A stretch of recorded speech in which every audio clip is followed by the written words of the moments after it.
asalaamaaleykum gars yi nee naa yéen ñi nga xam ne ngi suivre Actumobile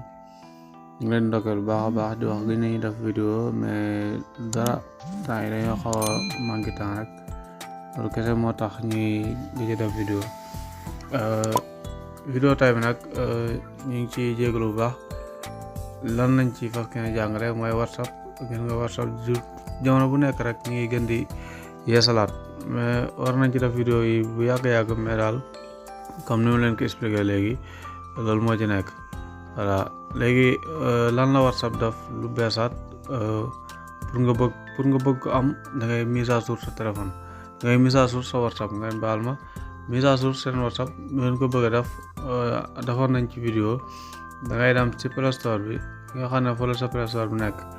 boo demee sa Play Store nga cliqué boo duggee foofu noonu sa Play Store boo bindee fii ci base de recherche bi mën nga bind foofu WhatsApp boo bindee foofu WhatsApp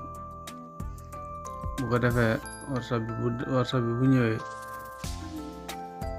bu ñëwee dañuy soo dafa laaj pour nga mise à jour ko waaw dafa laaj pour nga mise à jour ko maanaam WhatsApp bi ñëw na da nga ko war a mise à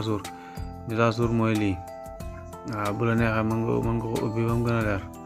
léegi boo ñëwee da nga ko war a mise à jour sa WhatsApp nga bës mise à jour bi nga taxaw xaar mu mise à jour ba egg léegi bu mise à jour ba egg boo ñëwee sa WhatsApp nga dugg sa WhatsApp lii lañ la bëgg wan maanaam lépp lu lay envoyé sa WhatsApp nga bëgg ko denc te bëggoo mu nekk sa téléphone maanaam lii dañ ma koy envoyé ay photo wala ay vidéo wala ay audio wala ay vocal yoo xam ne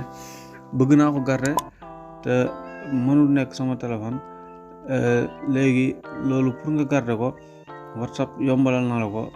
parce que dafa def benn entre parenthèse mooy sa numéro bi nga xam ne yow moom ngay connecté da ngay am contact bi ci boppam maanaam ni nga amee contact yi comme contact yi da ngay amee contact yooyu noonu ngay amee sa numéro mu nekk contact boo xam ne sa contact bopp la encore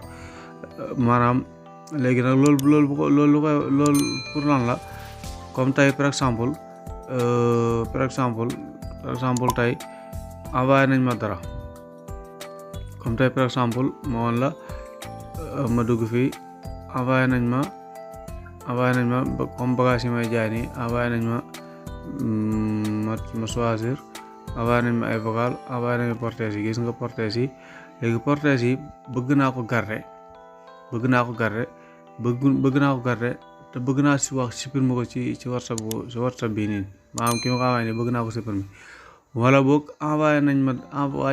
na ma ko léegi te leer na ma ne day mën na durer 24 heures mu supprimer ko te bëgguma mu supprimer ko waaw dama ko bëgg am carrément mu des sama mu nekk loo xam ne dama koy denc nan ngay def mooy da nga koy bës da ngay appuyer mu collé wu nga ñëw fii flèche bi nga bës boo bësee rek moom automatiquement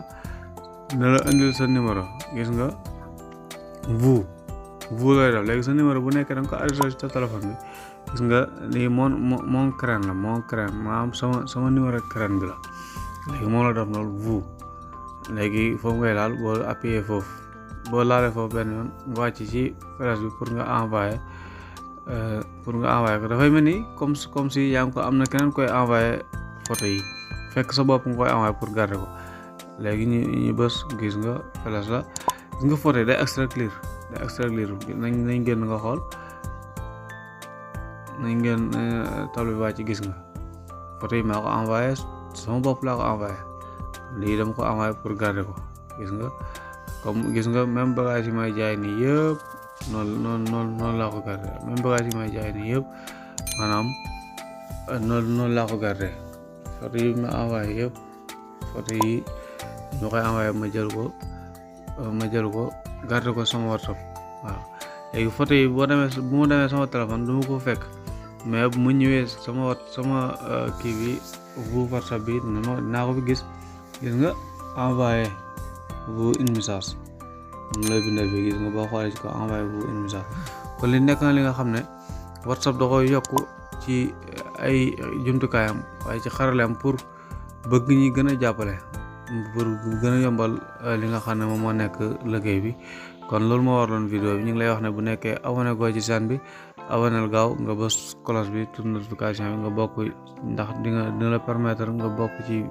ñi njëkk a gis suñu vidéo bu ñu ko dugalee fii ci Actu Mobile ñu ngi leen di wax ngeen partager vidéo yi gars yi salaamaaleykum wa rahmatullah